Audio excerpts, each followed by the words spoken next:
നിങ്ങളുടെ വീടുകളിൽ ഇപ്പോഴും ചെറിയ റൂമുകൾ കാരണം നിങ്ങൾ ബുദ്ധിമുട്ടുന്നുണ്ടെങ്കിൽ നിങ്ങൾക്ക് ഈ വീഡിയോ സേവ് ചെയ്ത് വെക്കാം. പൊതുവേ പഴയ വീടുകളിലെല്ലാം 2-3 ചെറിയ റൂമുകളാണ് ഉണ്ടാവുക. വീടിന് വലിപ്പമുണ്ടെങ്കിലും ഒരു സൗകര്യം ഉണ്ടാവില്ല. നമുക്ക് അങ്ങനത്തെ ഒരു വർക്കിൽ നമ്മൾ ചെയ്ത രീതിയാണ് നമ്മൾ ഞാൻ ഡിസ്കസ് ചെയ്യുന്നത്. 7 ഫീറ്റ് വലിപ്പമുള്ള 2 മുറികളായിരുന്നു അവിടെ ഉണ്ടായിരുന്നത്.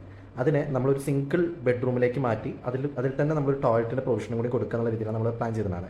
ടോട്ടലി അപ്പോൾ 3 ബെഡ്റൂം താഴെ ആ വീടിന് കിട്ടും ചെയ്യും. എല്ലാ ബെഡ്റൂമിലും അറ്റാച്ച്ഡ് ടോയ്ലറ്റ് എന്നുള്ളൊരു ഫെസിലിറ്റി നമ്മൾ വിചാരിച്ചതാണ്. ഇങ്ങനെയുള്ള ഈ ഒരു സെക്ഷൻ നമ്മൾ മാറ്റിയത് ഈ രീതിയിലായിരുന്നു. ഓൾറെഡി ഉള്ള 2 ബെഡ്റൂമിൻ്റെ ഇടയിലെ വാളിനെ നമ്മൾ റിമൂവ് ചെയ്തു. റിമൂവ് ചെയ്യാന്ന് പറഞ്ഞെങ്കിൽ നമ്മൾ സെക്ഷൻ കൊടുത്തിട്ടാണ് നമ്മൾ റിമൂവ് ചെയ്ത് അതിന് ഐ സെക്ഷൻ നമ്മൾ പ്രൊവൈഡ് ചെയ്ത് ഒപ്പം ആ റൂം സ്പേസിൽ നമ്മൾ ടോയ്ലറ്റ് കൂടി പ്രൊവൈഡ് ചെയ്തു. ആ ടോയ്ലറ്റിന് 2 ഡോർ ഉണ്ടായിരുന്നു. അതിനെ കുറിച്ച് ഞാൻ ഡീറ്റെയിൽ ആയിട്ട് നെക്സ്റ്റ് വീഡിയോയിൽ പറയാം. ഇങ്ങനെ കൊടുക്കുന്നതോട് കൂടി 2 ബെഡ്റൂമിൽ ടോയ്ലറ്റും കിട്ടി, കൂടാതെ മറ്റൊരു എക്സ്റ്റൻഷനിൽ വലിയൊരു ബെഡ്റൂം കിട്ടി. Totally 3 bedroom with attached toilet താഴെ കിട്ടി.